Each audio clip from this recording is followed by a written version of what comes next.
remember getting the call. We were camping down in Pedder Bay with the family, and the dispatcher called and said, "How would you like to train on the tractor tug?" I said, "Sure, that would be great, but I don't want to do it full time. I'm too young. I'll miss the other parts of it too much." And he said, "Yeah, that's fair enough, but I wasn't going to pass up the opportunity to learn something new and, the chance of moving up later on in life." And then as soon as I got on, I was just in love. Go home and just thoughts and dreams of it, and it took me a little bit more than I thought.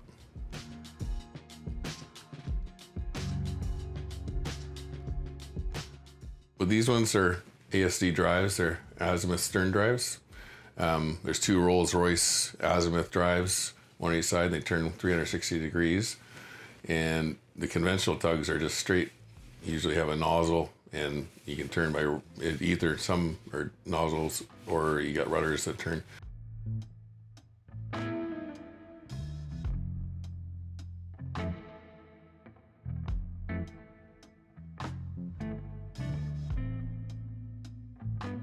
These are a lot more maneuverable and a lot more powerful, and just designed a lot more for ship berthing and barge work, and that there's no log work to be done.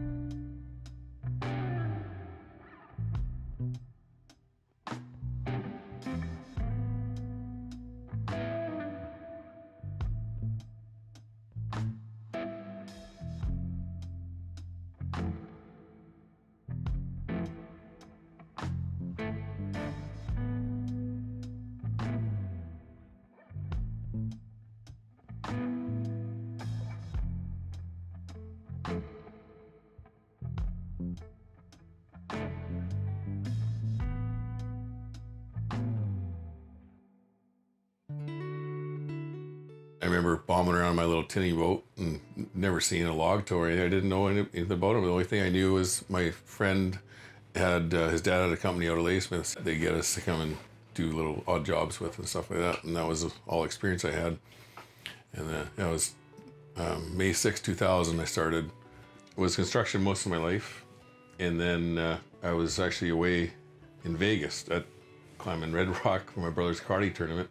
And my sister was trying to get me on the tugs. Her friend was a dispatcher down at Jones Marine.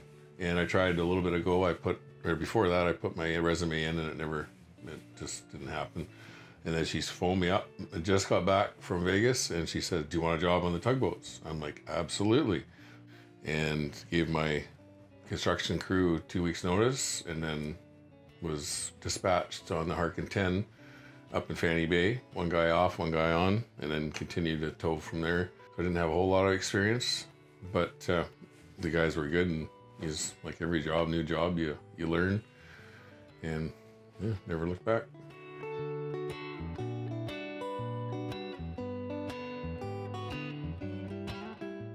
There's a training program now that they give you 30 days to see how you progress. Didn't have that back then. It's just word of mouth, kind of. How is he? Good. Hired. Everyone knows how your work ethic is, and if your mindset, and if you're capable or not. And you just kind of work your way into running the smaller boats. Like back then there was no non-ticketed vessels. The smaller ones didn't need a ticket for. And then I became mate after running the smaller ones. Got to do a trip on the Harkin 10 as mate, and then you work your way up. And you needed back then 6 months continuous as an officer without flopping back and forth between deckhand and skipper or mate to get your seniority established. And I was close to getting my 6 months, and then it just work kind of fizzled out. I had to go back decking, and so I had to start over again. And then I got close again, and we went on a strike in 07, and I worked up till then.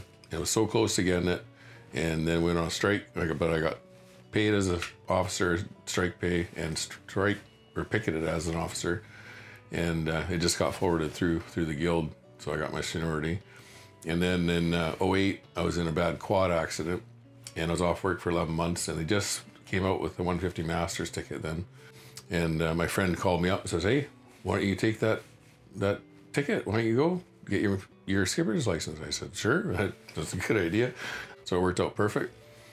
And That was in '08, and got my ticket in '09, and then maybe partially through '09 I was full-time skipper, and then yeah, just continued on and never looked back.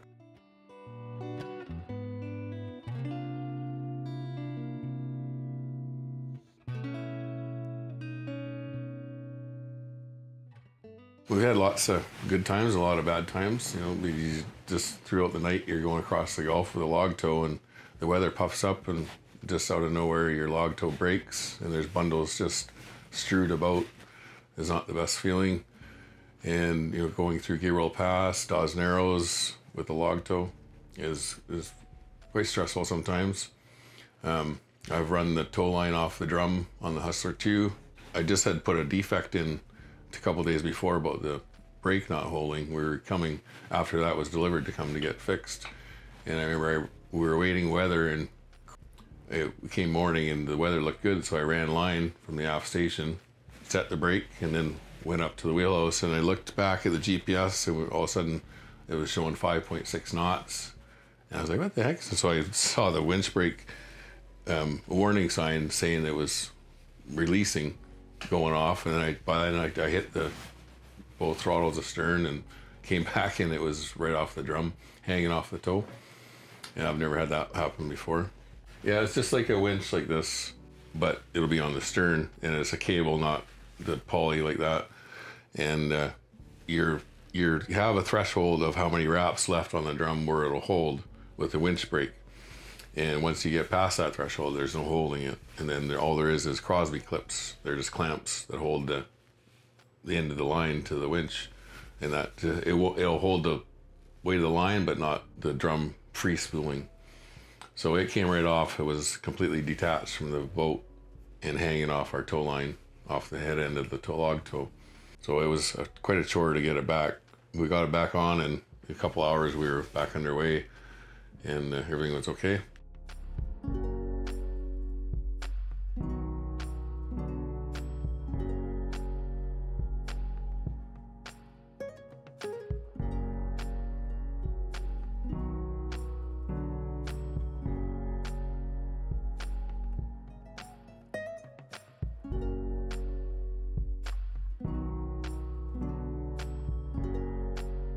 The stress part for me is huge. I do miss the other parts of it, mostly the camaraderie and stuff, but the stress part I do not miss. And these ones are a lot of power, a lot of maneuverability, and it's a good job. It's fun.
there sitting on their bridge, and they just have a radio, and they just call aft tug, forward tug, or some like to call it by the name, and they just tell you push whatever increments, full, easy, minimum, and we have a line up each tractor tug, and then they'll either get you to back or to pull or push, and it's just relaying, hopefully in time for you to maneuver into position to make their commands work.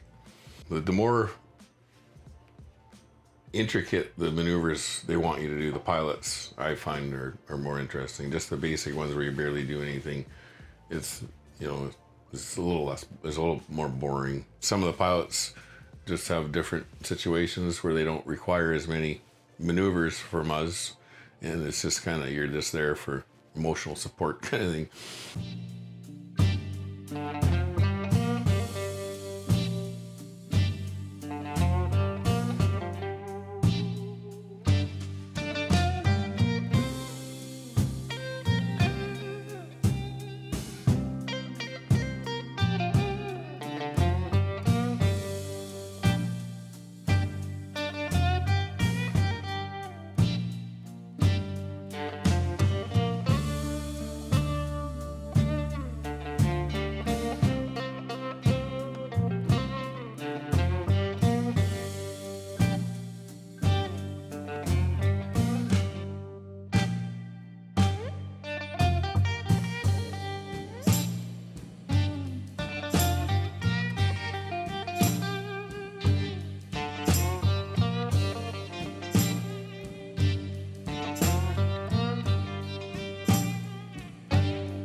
The best day on the water, that's just a beautiful, sunny, flat, calm day.